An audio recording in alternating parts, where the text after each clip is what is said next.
I was so, blown away by, if this is what faith-based movies are, then that's what I'm drawn to.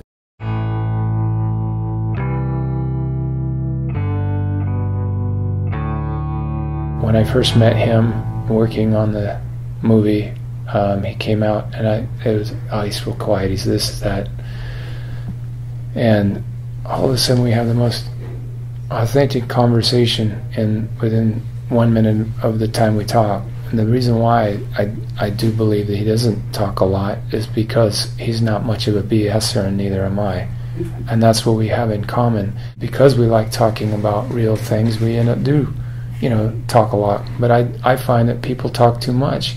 And a lot of that goes into gossip. And I don't think gossip is good. But some people think it is. I don't. I'd rather not talk about that, as I wouldn't want that done to me. My question is, why aren't there more coaches like him? If this is how you win, why don't you do that? And I really think it comes to that sweet old bad apple ego. I'd rather score 40 and lose and score a couple and win.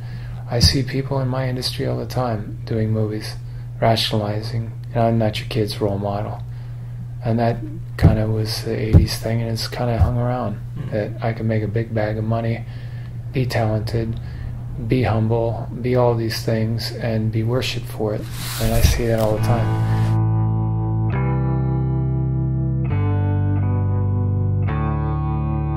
It was his 399th win, and I stood next to his brother all the time, and I said, why does he move like that?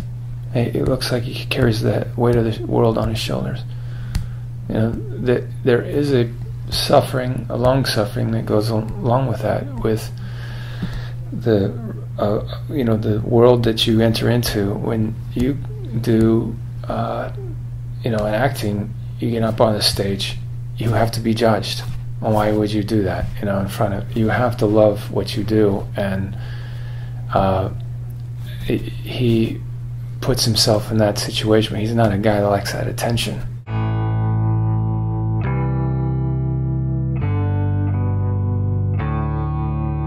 When I saw the trailer of it, I went, wow, I think they gave too much away. And then I realized that, no, my buddy called me. He says, I said, well, I don't have to see that movie anymore. I just saw it in the trailer. And I said, yeah, but I think it was okay. He said, why?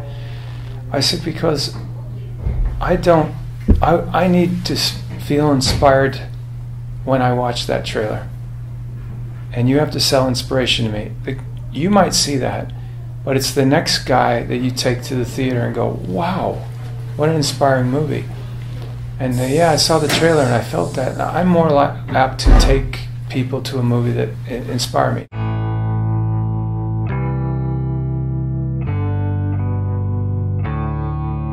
One of the best parts of the whole story is that Terry and Bob are now friends. And I went to have dinner with them, and they said, so how does it work in Hollywood? Terry says, you're done with the movie, you're done with us, right? And I said, never. I'm not. I said, yes, for most of those guys in Hollywood, yes, but not me. I'm not Hollywood, never have been. Just like you've never been just another coach.